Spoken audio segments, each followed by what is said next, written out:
Hi, welcome. It's time for Atomic Radio Hour, the post-nuclear podcast. I am your host, Vince. This is episode 375. Welcome to the show.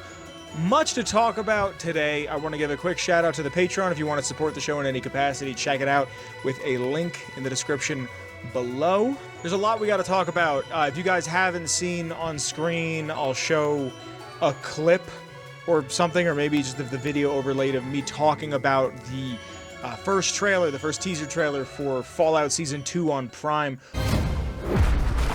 There's no pool here. Is there? Is there a pool in Novak?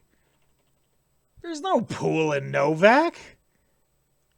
There's no... well, I guess more stuff could... No, I have a real problem with this. There's no pool in Novak. And even if there is, that side, the dinosaur facing that side... I mean, right here is Lucy. Lucy's right here in the Dinky, so where's Boone? Who knows? There's no pool there. And the dinosaur doesn't face the hotel. Go ahead, if you haven't already seen it, give that a look-see, give that a watch, and tell me what your thoughts are in the comments of that video in here. There's a lot of things we got to talk about. I haven't seen much else on it. We'll just get right into it. Hi, I'm Vince, your host, as I drop things on my desk. Hi. I haven't watched much on it. I haven't been really keeping up with any other conversation other than the stuff that I see on Twitter. But I've been seeing a lot of discourse saying that Area 51 might be involved, which could be really, really interesting. It was always something I was surprised didn't become a DLC for New Vegas, but makes sense. What do you think the likelihood of a Fallout spin-off show is? I've been saying since the first one came out, I really want to see a pre-war spin-off show. I think there's a high chance we can get it, especially with all the pre-war stuff that they're doing. I think a pre-war show would be great for the series, especially to set up stuff before the bombs drop, but also just after the bombs drop, especially for new fans.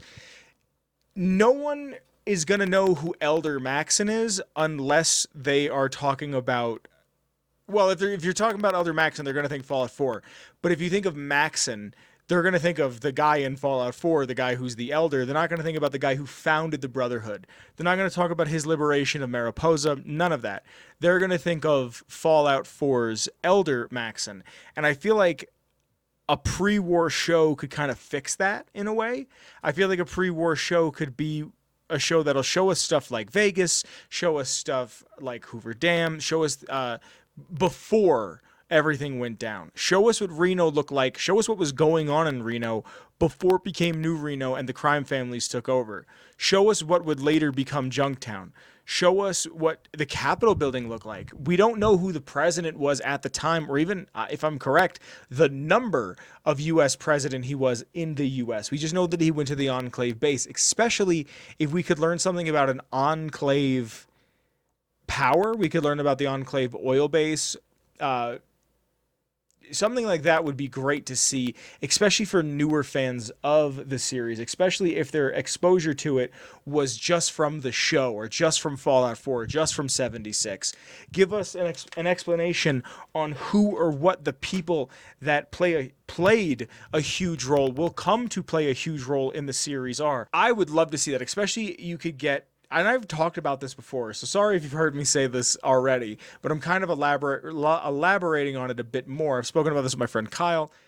I would love to see what happened with House. Like, you could even do vignettes. You could do anthologies. You could do, hey, season 1 is all about House. Season 2 is all about Maxon 1. You could do season 3 is all about the president. You could do that season 4 is all about the Anchorage, the fighting in Anchorage. Stuff like that. That's stuff that I would love to see. I would love to see what has happened in this universe, in this world that I am so enthralled with. What happened before we got here?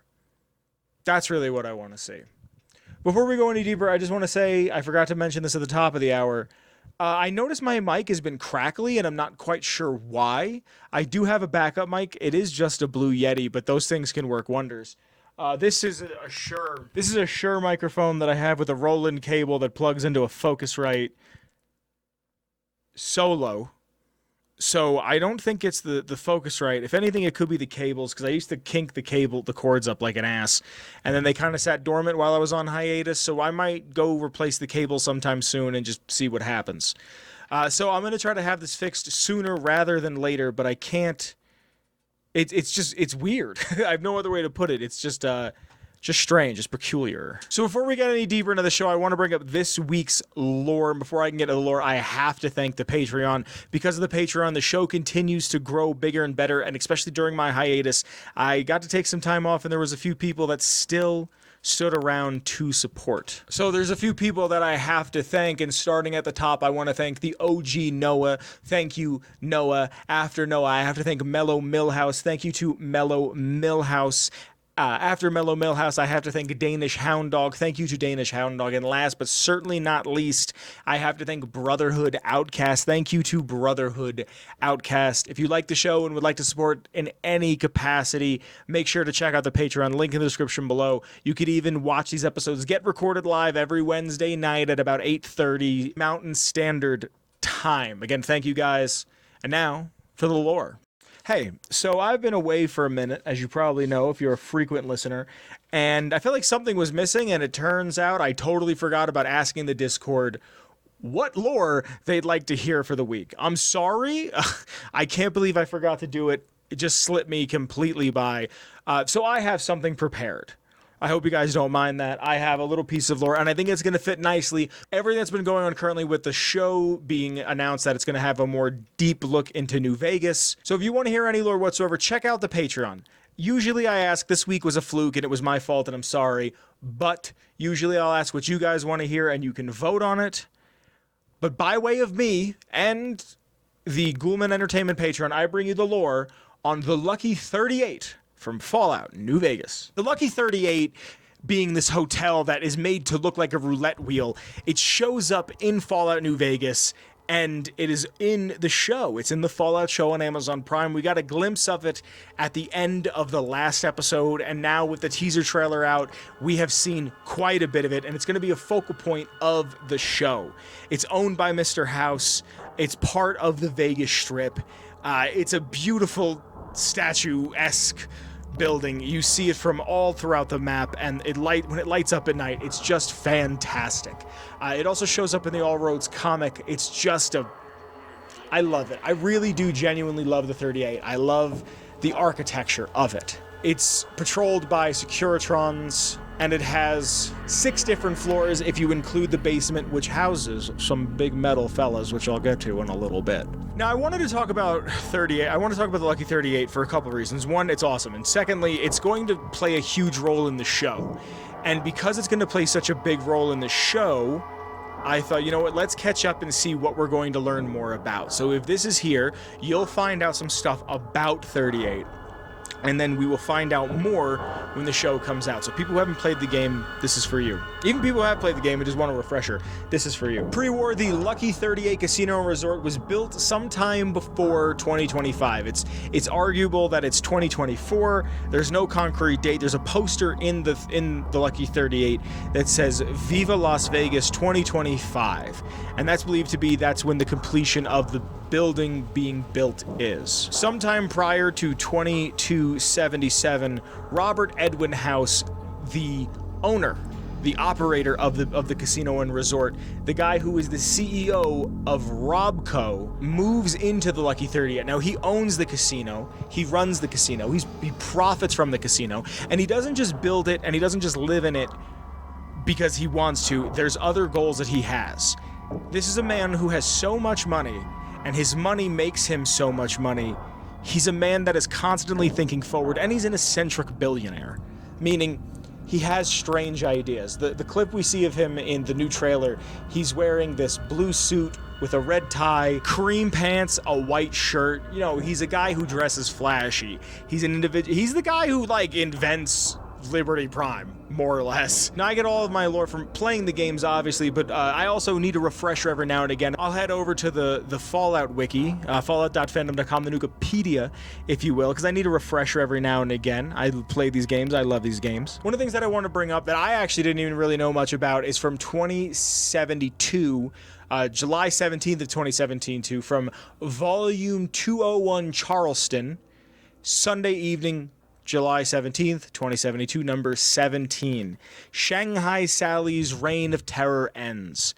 By Norman Pennywise. Vertibirds still circle the piers in Galveston, hovering over the charred remains of the getaway boat the U.S. Navy barraged Sunday afternoon, thus ending the crime spree of the most notorious Chinese spy in U.S. history, Shanghai Sally. Although it seems like a lifetime ago, Shanghai Sally, who was identified on Thursday.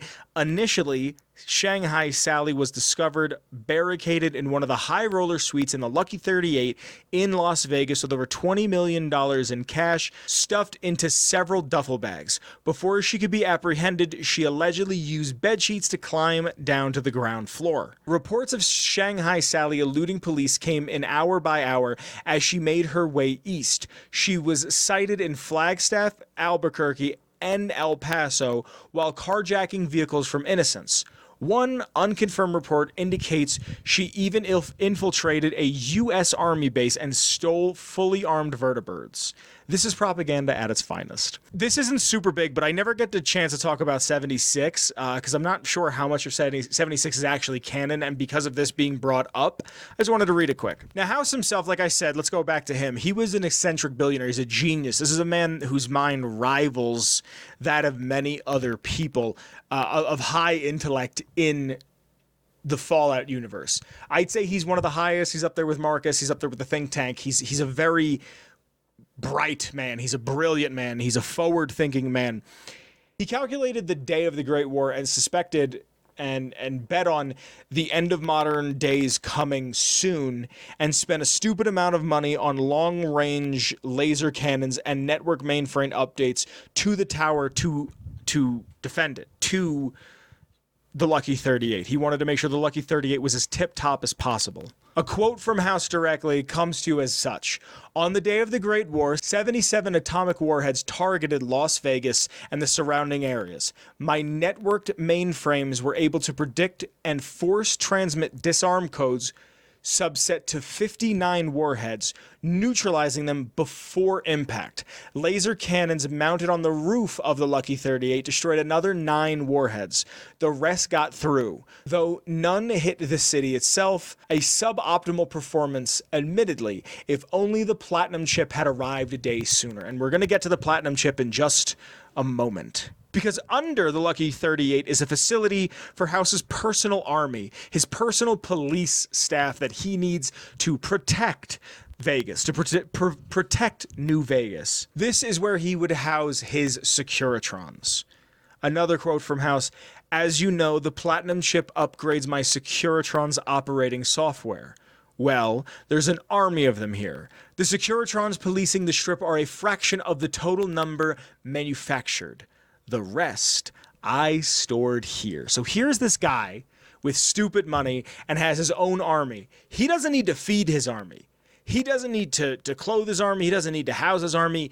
He barely needs to charge them. They are robots that are, 9 feet tall, 7, 8 feet tall, with cannons. Well, if you upgrade them, they get grenade launchers, but they have these huge guns in their hands that just Swiss cheese anybody who comes near them. House built 38, the Lucky 38, to make money because it's a casino, because it's a resort, because it's a real swank place, but also to make money in the apocalypse, because he knew that he could take what Vegas is and sell sin to other people. He could sell vice to people, because no matter what happens, people want to get high, people want to get drunk, people want to have sex.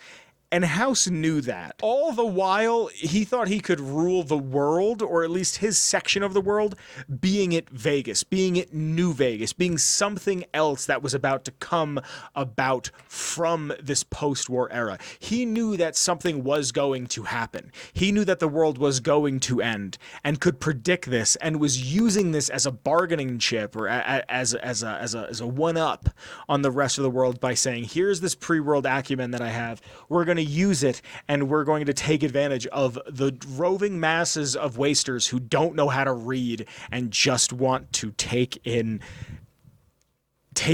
illicit substances so they forget the world they live in. Now, remember the platinum chip and how I said prior, he was like, I didn't get the platinum chip in time. He didn't get the platinum chip in time because he calculated 20 hours off. So by his estimation, it was the bombs fell 20 hours sooner than he thought they were going to drop. So he needed, which never made sense to me. Why didn't he just schedule it to get there to him sooner? Why not just say, hey, if I think it's going to happen on October 24th, why not just schedule for October 14th to be able to upgrade?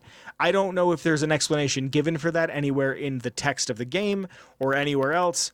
But anyway, we're here.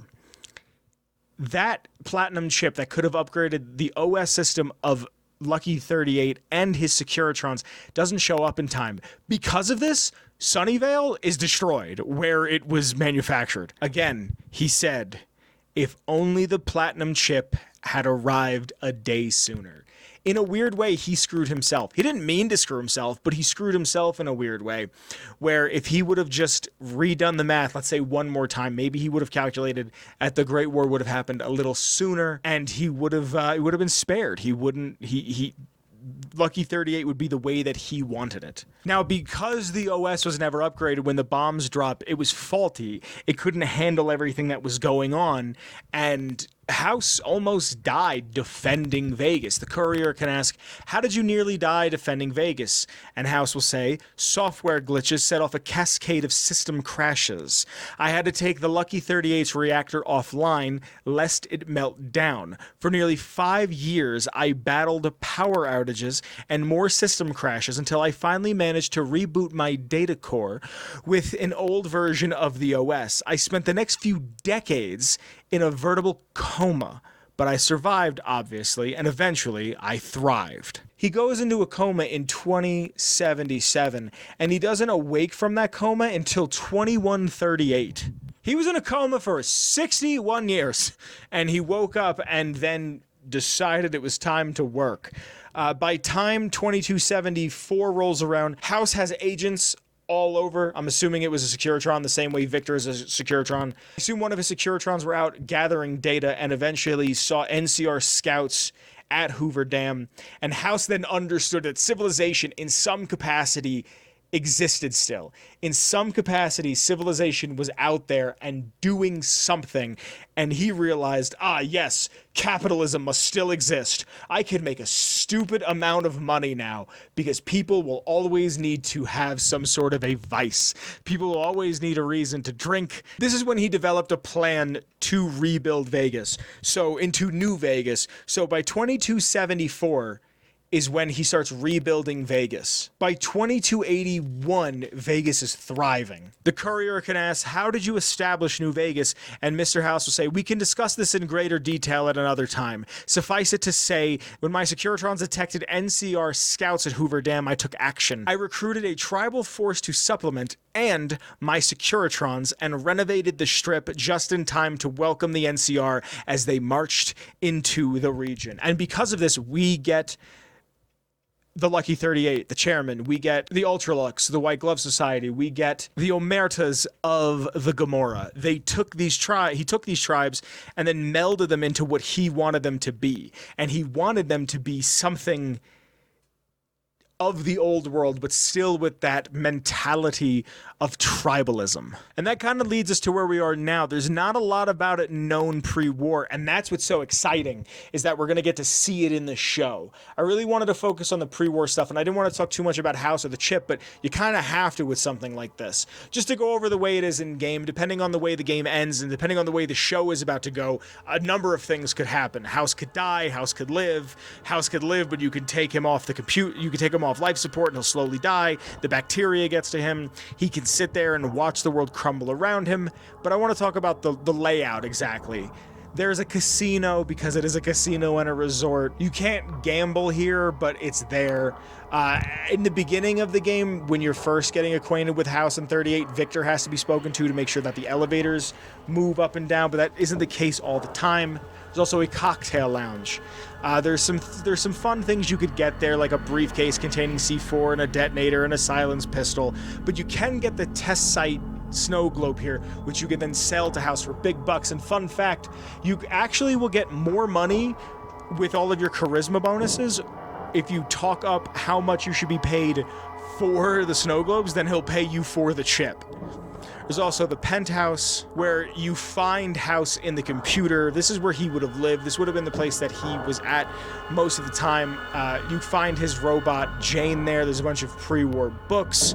And just walk around. Like, next time you play New Vegas, you get there, just walk around. Just, like don't hold the stick all the way. Hold it, like, half of the way, and just look at what's there.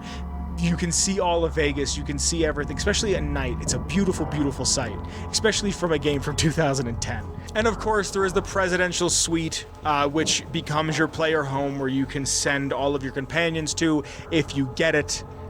One of the best player homes in the series, if you ask me. Next to Novak, it's a top 3, as far as I'm concerned. You could, inside the Lucky 38, in the VIP section of the casino, you get the golden gloves, which is a unique weapon. There's a couple other things here, but it's not anything crazy that you wouldn't be able to find outside of the golden gloves and the test site globe. Some fun facts for you. The in-game Lucky 38 is similar to the appearance of the Stratosphere in Las Vegas, as well as the Landmark Hotel and Casino. The Landmark was actually owned by Howard Hughes for a time, and Howard Hughes is the fellow who inspired House, so it all comes back together. And what's cool about the 38 is the 38 was made, Josh Sawyer has confirmed it. I remember seeing it on G4 back in the day when they were talking about New Vegas. Josh Sawyer said that they wanted it to be that you could see the Lucky 38. You could see the Lucky 38 from anywhere in the game if you looked in its direction. The Lucky 38.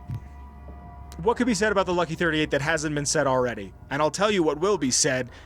We'll find out come December 17th. I hope you enjoy that. I hope if you're trying to get an update on what the Lucky 38 is, that was sufficient enough for you, because we have a lot that we're going to learn about it in a very short amount of time. I hope you've enjoyed, because that has been this week's Lore. So during Gamescom this year, hi, welcome to the third segment. My name is Vince. How you doing? During the third segment of this show, we're going to talk about Gamescom a little bit, and I'll be completely honest, nothing that happened, I didn't watch anything of Gamescom. It's past the point of the year that I think of as E3, so I didn't really think anything of it. Also, I was at work, but Kyle sent me some things, and there's one thing that came out that I'm stupid excited for, and I never thought I'd be this excited for something, not something ever again, but a game I haven't been this excited for a very long time. And it's this Lego Batman, The Legacy of the Dark Knight. The video should be behind me of the 30 minutes or the 31 minutes of gameplay that I believe IGN posted. It's pre-alpha stuff. It's not great. A lot of the lip sync is off. I can't imagine the voice they're going to use for Batman is the voice, and there's a couple other things. But this Batman game is incorporating every single bit of big Batman lore ever. I love Fallout. You probably know that if you've watched the show before, and if you're watching currently. If you know anything about me, you probably know that I also love Godzilla. But that third big love is probably Batman. Currently, I'm reading 4, I believe it is. Maybe it's 3 Batman titles. No, it's 4. It's 4. I'm reading Batman. Technically, come September, it's 5. I'm reading Batman. In September, there's going to be Batman #1 coming out, and they've delayed the current Batman run to like mid-October, so there's going to be 2 Batman titles coming out at once. Detective Comics, Absolute Batman, and Batman Gotham by Gaslight, A League for Justice I'm reading right now, but I don't know if that really counts or not, because it was Gotham by Gaslight, but then they just like added on Kryptonian Age, and now they're doing A League for Justice. Anyway, I like DC Comics a lot. I'm a DC guy. I have no interest in Marvel. I didn't really get to talk about it, and hopefully soon Kyle can come on and we can talk about it.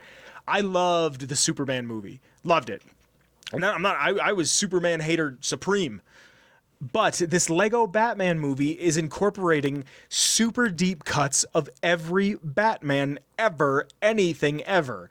Earth Prime Batman, Earth 1 Batman. I'm assuming Absolute Batman is a skin in this, which is nuts to think about. That's the first time he'll appear in a game, and trust me, within like 10 years, there will be an Absolute Batman movie and probably a game. If not something small, we'll get an Absolute Batman something or other. Actually, a side-scrolling beat-em-up for Absolute would be awesome. But the video behind me is about Batman and Commissioner Gordon taking down the Red Hoods, which is super tongue-in-cheek about how the Red Hood would eventually become the Joker. I'm not a big fan of the Red Hood being the Joker, that whole thing, just because I don't think the Joker really needs a backstory. I think it's silly for him to have one anyway, but it doesn't matter. This isn't the Batman podcast, so I feel like I have to explain some of these things that aren't like super surface level Batman stuff. But this game has got me really, really excited. I really hope that just in the trailer, you get Batman Brave and the Bold, the TV show skin. If you sign up for a WB thing, a Warner Brothers thing, you get the first appearance of Batman skin. You get Rainbow Batman. They have one for the game. I've seen Robert Pattinson. I've seen Christian Bale. Yuck skins show up. I've seen a bunch of different stuff, a bunch of different Jokers. Every bad guy's in it. Matt Berry, who does Cogsworth in the Fallout show, is doing Bane. It just looks like a fun. This is a day one buy for me. This will probably be like the last game I ever pre-order because PlayStations just went up in price if you want disc versions. I think they're like $550, $560 as of August 21st. So I'm recording this on August 20th. So tomorrow they go up in price. And it's all going to go digital sooner or later. And I thought we'd get one more generation with physical, and I just don't think we're going to. I think this is the last generation for physical. If this is a physical game, if they do make copies and they do a special edition that comes with like a little Lego Batman and maybe like a little kid or like a statue or something silly, I'm buying it. This is I have not been. It's an open world game. It's got Arkham style combat. You can customize the Bat Cave with different costumes you unlock and different Bat vehicles. You can just have everything. I can't wait to play this game. I was so upset when I saw it was coming out next year, and it doesn't even say when next year, just next year. So I have a feeling we're either getting this in the summer when all the kids get out of school, or we're getting this for Christmas because it's going to be a big game. Someone told me at work today that Kevin Conroy, some of his last recorded lines are in this, and for those who don't know, that's Batman the Animated Series, Batman's voice. When I read a Batman comic, I read it in Kevin Conroy. To this day, for the rest of my life, I will always hear Batman in Kevin Conroy's voice. He did the voice of Batman for like almost 30 years. That's who Batman is to me. I don't, who's your favorite who's your favorite Batman? Live action or cartoon? Live action, probably Adam West. Not Christian Bale. I fucking hate Christian Bale. I like Robert Pattinson. Yeah, me too. What about animated? There is no other animated Batman other than Kevin Conroy. I can't wait for this to come out. I can't wait to talk to you guys about it when it comes out. I hope you've enjoyed this episode. This has been episode 375 of Atomic Radio, the Post-Nuclear Podcast. If you like the intro music, it's by the one and only Shane Ivers. The song is called Feather Duster, and you get a link to his stuff at silvermansounds.com/free music, where all of his free heaters are. But the song I used, like I said, that's playing right now, is called Feather Duster. Thank you to the Patreon. I love you guys. I appreciate you guys for being here. Join the Discord. Follow me on Twitter. In the description below, there's links to my Twitter, Kyle's Twitter, show's Twitter. There is also a link down there to the Redbubble and a bunch of other fun stuff. Thanks for taking some time out of your day to hang out with me, talk about some things that I'm really, really appreciative and really excited to see more of. And I hope I see more of you next week. Be safe, everybody. I'll talk to you next time. Bye. Atomic Radio Hour Podcast. A Ghoulman Entertainment production.